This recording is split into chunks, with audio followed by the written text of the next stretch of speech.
katika viwanja hivi vyote, sisi tutakwenda kuhakikisha kwamba je, ni nani atakwenda kushinda mchezo siku hii ya leo.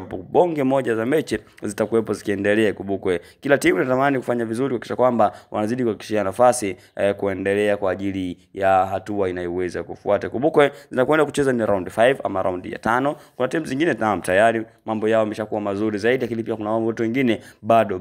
Kumbukwe michuano hii inatarajiwa kufanyika mwakani. Yes, inatarajiwa kufanyika mwakani, ambapo moja kwa moja kila timu inatamani iweze kufanya yale ambayo itaweza kuyavuna katika michuano hii, ambapo mwakani kwenda kushiriki kombe la dunia. Kumbukwe kwa upande wa timu za Afrika mambo kidogo si mabaya sana kwa kipindi hichi. Kumbukwe at least wanazidi kung'ang'ania nafasi, nazidi kuongezeka tu, kwamba washiriki wanazidi kuongezeka wakati ambavyo timu zinafanya vizuri. Hili sababishwa na timu ya taifa ya Morocco, ambao moja kwa moja baada ya kufika hatua ya nusu finali na kushika nafasi ya 4, basi moja kwa moja ya timu hizo za kombe la dunia kwa msimu ulioweza kupita ilifanyika kule nchini Qatar, basi mambo kwa mwaka huu yanazidi kufanya kuwa mazuri zaidi, ambapo kila timu